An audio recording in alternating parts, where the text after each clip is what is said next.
నమస్తే, welcome to Telugu 360. మనతో MLA పైడి రాకేష్ గారు అయితే ఉన్నారు. సార్ నమస్తే. సార్ నమస్తే సార్, గత కొద్ది రోజులుగా ఉగ్రవాద దాడులు జరిగాయి, హిందువుల పైన జరిగాయి, ఐడెంటిటీ చూసి మరీ హత్య చేశారు. ఎలా చూస్తా ఉన్నారు ఇతన్నారు?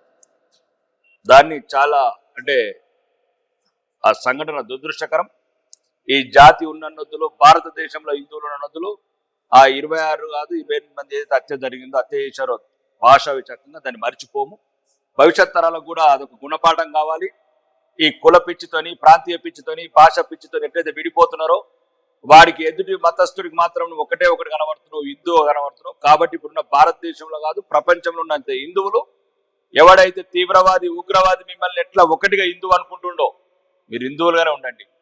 కులాలు అనేది మీ గడప లోపల పెట్టండి, గడప బయటన ధర్మం పెట్టండి అనే దానికి సమాధానం ఈరోజు వచ్చిన ఒక సందేశం. ఈ సందేశాన్ని మేము స్వీకరించినాం. ముఖ్యంగా రాబోయే రోజులలో ఒక్కొక్క బిడ్డ ఎట్లయితే అసలు బాసిందో, ఒక్కొక్క బిడ్డకు మినిమం 1,00,000 మందిని చంపేస్తాం. అంటే మసీదులో, తమిళనాడులో చూసుకున్నట్లయితే ఒక మసీదులో నరేంద్ర మోడీ గారిని వ్యతిరేకిస్తూ తనను ఓడగొట్టాలి, ఆర్ఎస్ఎస్ ని ఖతం చేయాలన్నట్టు కూడా ప్రార్థన చేస్తూ ఉన్నారు. ఈ ప్రార్థనలు ఎలా చూస్తాం?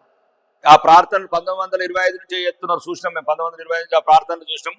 అప్పుడు మేము 5గురితోనే మొదలైన ఈ ఆర్ఎస్ఎస్ భావజాలము ఈరోజు ప్రపంచవ్యాప్తంగా 200 దేశాలల్లో కోట్లాది మంది ప్రజలు ఈరోజు ఆర్ఎస్ఎస్ భావజాలంతో అంకితమైనరు. ఈ మతాన్ని, ధర్మాన్ని, ఇది పరమత సహనం ఉన్న మతం, ఇది లోక సమస్త సుఖినోభవంతన్న మతం, ఈ ధర్మం. కాబట్టి ఇది వాడు ప్రార్థన చేస్తానో, వీడు చర్చలు ప్రార్థన చేస్తానో ముగిసిపోయే మతం కాదు, ధర్మం. నరేంద్ర మోడీ ప్రభుత్వం విఫలమే ఇక్కడ కనిపిస్తా ఉంది. అక్కడ హిందువుల హత్యగానికి నరేంద్ర మోడీ గారే కారణం అన్నట్టు కూడా వ్యాఖ్యలు చేస్తా ఉంది. ఎవడు అన్నాడు? ఎవడు? ప్రతిపక్షం. మరి ఇందిరాగాంధీ చచ్చిపోయినప్పుడు ఏమైందట? ఇందిరాగాంధీ ఏడాది చచ్చిపోయింది. ఏడాది చచ్చిపోయిందండి ఇందిరాగాంధీ. ప్రధానమంత్రి ఉన్నప్పుడు శ్రీమతి ఇందిరాగాంధీ ప్రధానమంత్రి నివాసంలో అంగరక్షకుల పహారాలో ఉన్నప్పుడు చనిపోయింది. దానికి సమాధానం చెప్తారు?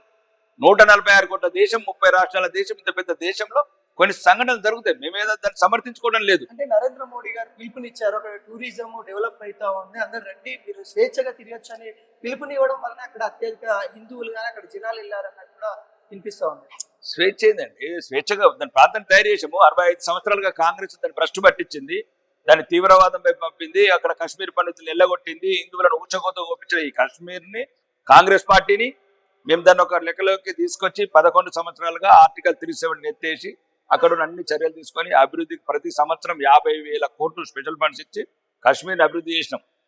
కాశ్మీర్ అభివృద్ధి చేస్తేనే అంటే కాశ్మీర్ అభివృద్ధి అంటే ఏంటి? కాశ్మీర్ వాసుల అభివృద్ధి. ఈ రోజు 2 కోట్ల మంది టూరిజంకి వెళ్తున్నారు, సినిమా షూటింగ్ జరుగుతున్నాయి. అందరి కాశ్మీర్ ప్రజలకు కూడా ఒక జీవనోపాధి సంతోషంగా ఉన్నారు. ఈ మధ్యన చిచ్చు పెట్టడానికి, హిందూ ముస్లిమ్స్ మిగతా మతం చిచ్చు పెట్టడానికి ఇది ఒక భారీ కుట్ర ప్రయత్నం చేశారు. కానీ దీన్ని ఏ రకంగా సమాధానం చెప్పాలో ఆ రకంగా సమాధానం చెప్తాం. కొద్దిగా భవిష్యత్తులో ఇట్లాంటి సంఘటనలు చేయాలంటే కొడుకులు కొద్దిగా భయపడ్డట్టు చేస్తారు. వెళ్ళి మీ ప్రధాని నరేంద్ర మోడీకి చెప్పుకోండి అనే ఏవైతే మాటలు ఉన్నాయో యావత్ భారతదేశం కూడా కంచివేతకు గురి చేస్తా ఉంది. ఈ వ్యాఖ్యలు ఎలా చూస్తాం? నిజంగా కూడా మేము మోడీ గారికి చెప్పుకుంటాం. భారతదేశంలో హిందువులకు ఏ సమస్య వచ్చినా మా తండ్రి ఆయన్ని, మా దేవుడు ఆయన్ని, మా నాయకుడు ఆయన్ని. వాడే కాదు, వాడు ఆఫ్టర్ తీవ్రవాది ప్రపంచం అంటుంది మోడీ గారికి చెప్పాను. కాబట్టి మోడీ గారికి చెప్పుకుంటాం. మోడీ గారు ఏం చెప్తారో కొడుకులారా సూదురు గారికి కొద్దిగా ఆగుండ్రి. మోడీ గారి సమాధానం ఎట్లుంటుందో. ఆపరేషన్ కగార్ పేరుతోనే అమాయక జనాలు ప్రాణాలు ఇస్తా ఉన్న బీజేపీ గవర్నమెంట్ అన్నట్టు కూడా ప్రధాన ఆరోపణలు వస్తుంది. ఈ ఆరోపణలు ఎలా చూస్తాం? అమాయక జనాలు అంటే అక్కడ జనాలు ఏదైతే మాయిస్టుల మధ్య, ప్రభుత్వాల మధ్యలో అక్కడ ఉన్న గ్రామాల్లో నివసిస్తున్న గ్రామీణులు కూడా మరణిస్తా ఉన్నట్టుగా తెలుస్తుంది. నేనేమంటున్నా అంటే బస్తర్ ప్రాంతం కావచ్చు, వెనుకబాటు గిరిజన ప్రాంతాలు కావచ్చు, ఈ రోజు ఆధునిక భారతంలో ప్రపంచంలో వాళ్ళు రావాలంటే వాళ్ళకు మౌలిక వసతులు అవసరం. రోడ్స్ కావచ్చు, ట్రాన్స్పోర్ట్ కావచ్చు, విద్య కావచ్చు, వైద్యం కావచ్చు. వాళ్ళు కూడా మనలాగా మొబైల్ ఫోన్ వాడాలి, మనలాగా సిటీలలో కొద్దిగా ఉండాలి. రెండోది ఆ ప్రాంతంలో విద్య కావాలి, వైద్యం కావాలి. గిరిజనులు, ఆదివాసుల గురించి అభివృద్ధి చేసేటప్పుడే ఈ మార్కిజం, లెనినిజం, నక్సలిజం అనే ఒక భావనతోని, భావజాలంతో ఎప్పుడో 50 సంవత్సరాల క్రితం కాంగ్రెస్ చేసిన దౌర్జన్యాలు, దుర్మార్గాలకు ఎదురొడ్డినప్పుడు ఆ ఉద్యమం అవసరం. ఇప్పుడు అవసరం లేదు అని ప్రభుత్వం చెప్తుంది. ప్రజలు కూడా కోరుకుంటున్నారు. ఏ ప్రజల గురించి అయితే హాస్పిటల్ నిర్మిస్తున్నామో, ఏ ప్రజల గురించి అయితే ప్రభుత్వ కార్యాలయాలు నిర్మిస్తున్నామో, ఏ ప్రజల గురించి అయితే రోడ్లు వేస్తున్నామో, ఏ ప్రజల గురించి అయితే కమ్యూనికేషన్స్ పెడుతున్నామో, అవే ధ్వంసం చేసినప్పుడు ఏ ప్రజల గురించి మీరు పోరాడేది? ఆ ప్రజలు ఎటు తీసుకెళ్తున్నారు? మీరు ఆధునిక భారతం తీసుకెళ్తారా, లేకపోతే అంధ భారతాలను తీసుకెళ్తారా? మాస్టర్లు చర్చకు పిలిచినా కానీ గవర్నమెంట్ ఎందుకు సహకరించట్లేదు వాళ్ళకి? గవర్నమెంట్ ఎందుకు సహకరించట్లేదు? వాళ్ళ ప్రధాన ఆరోపణ గవర్నమెంట్ ఎప్పటి నుంచి ఇస్తున్నది, అంతర్గతంగా చర్చలు జరుగుతున్నాయి. వేలాది మంది, వందలాది మంది నక్సల్స్ సోదరులు వాళ్ళు వస్తున్నారు, లొంగిపోతున్నారు. లొంగిపోయిన వాళ్ళకి జనజీవన సమంతులకు రమ్మంటున్నాము. రేపు పిల్లలకు భవిష్యత్తుకు భరోసా ఇస్తున్నాము. వాళ్ళ తెలివిని, వాళ్ళ శక్తిని ఈ దేశానికి ఉపయోగించుకుంటాం. ఏదైతే మీరు పేద ప్రజలపై కొట్లాడాలనుకుంటున్నారో రండి, సిస్టంలోకి రండి. ప్రతి చోట అవినీతి, ప్రతి చోట ఈ కాంగ్రెస్ దుర్మార్గులు ఈ దేశాన్ని భ్రష్టు పెట్టించారు. కాబట్టి మీ తెలివి, మీ శక్తి ఈ దేశానికి ఇవ్వండి. పేద ప్రజలకు మీరు మేము కలుద్దాం, అందరం కలిసి పేదరిక నిర్మూలనకు పాటుపడదాం. పాకిస్తాన్ కి ఎటువంటి గుణపాఠం చెప్పబోతుంది? యావత్ భారతదేశంతో పాటు ప్రపంచ దేశాలు కూడా ఎదురు చూస్తా ఉన్నాయి. ఎటువంటి గుణపాఠం చెప్పబోతాం? అంటే అవన్నీ సైనిక వ్యూహాలు, ఇట్లా టీవీలల్లో దాంట్లో చర్చించేటి కావు. అది అంటే రక్షణ శాఖ మంత్రి గారు, భారత ప్రధానమంత్రి, త్రివిధ దళాధిపతులు చర్చలు చేస్తున్నారు. దానికి మాత్రం పోలీస్ శ్వాస ఎంత గంభీరంగా ఉంటుందో, ప్రధానమంత్రి గారికి శ్వాస అంత గంభీరంగా ఉంది. ఇప్పుడు దీనికి మాత్రం సమాధానం చెప్తాం నా కొడుకులకు. ఇంకా భవిష్యత్తులో ఇట్లాంటి సంఘటనలు చేయాలంటే మాత్రం వాళ్ళ వెన్నులో వణుకు కొట్టేటట్టు మాత్రం చర్యలు తీసుకుంటాం. మరియు పాకిస్తాన్ ఏదైతే పరోక్షంగా మద్దతు ఇస్తుందో ఆ దేశానికి కూడా కొద్దిగా చురుకు అంటించాము.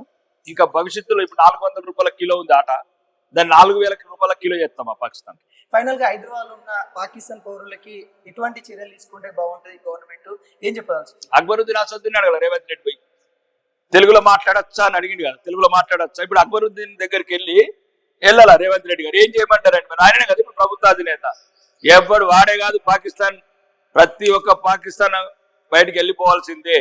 ఎట్లయితే విదేశాలు ఎట్లయితే కట్టడి చేసుకుంటే వాళ్ళ దేశాన్ని సురక్షితంగా ఉంచుకుంటున్నాయో, ఈ సురక్షిత భారత్ ఉంచుకోవాలంటే ఈ అక్రమ వలసదారులు, ఈ పాకిస్తాన్ తీవ్రవాదులు, ఉగ్రవాదులు, కళ్ళాలు ఉన్న వాళ్ళు, చీకట్లో ఉన్న వాళ్ళందరి దేశం విడిచిపెట్టి వెళ్ళిపోవాల్సిందే. Thank you.